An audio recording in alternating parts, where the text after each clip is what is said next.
Good afternoon, poetry lovers. This is Z.M. Wines. Today, instead of reading you a piece, I'm going to be spreading a message of awareness as far as poetry is concerned, of course. A motto of mine that I've been living by for quite some time now, that inspires me every day to keep going on this poetic journey,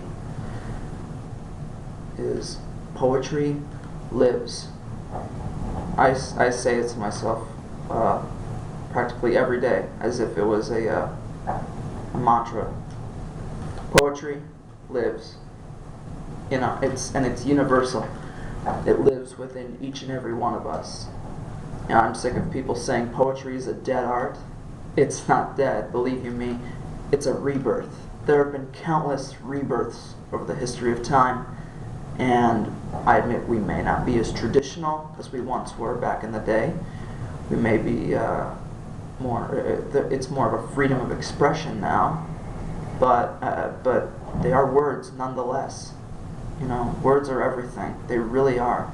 Like Jim Morrison said, humans may live and die, they may come and go, but words will live forever.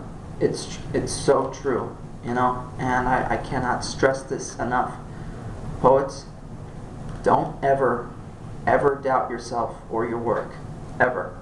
And don't ever throw away any drafts or any poems that you've written 10 or so years ago. Keep every single one. You know why? You may look at it and joke about it and laugh to yourself and go, oh my God, did I write this years ago? I couldn't have.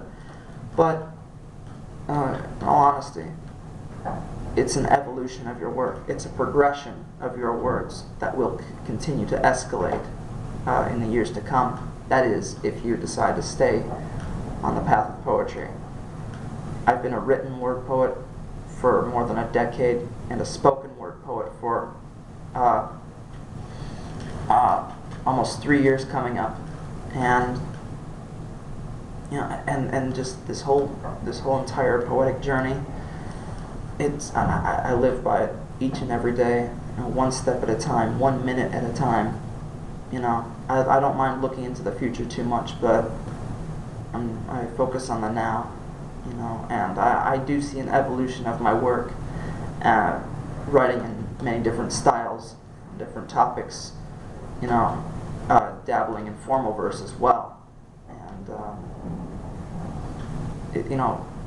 poetry is everything. Life is poetry, and poetry is my life, and I'm proud to say poetry lives within me and within you. Say it to yourself over and over. I don't care if you have to look in the mirror. I don't care if you're saying it aloud in the car or wherever you are, or before you go to sleep. Poetry lives. Say it over and over. I guarantee you it will help. It's helped me come this far, and I'm blessed to have the gift of the written verse and word of Ars Poetica. And I thank every person, every inanimate object, and every concept of life, flora and fauna, that has inspired me to keep writing poetry to this day, and I will continue to the rest of my days. Remember, poetry lives. Have a great day.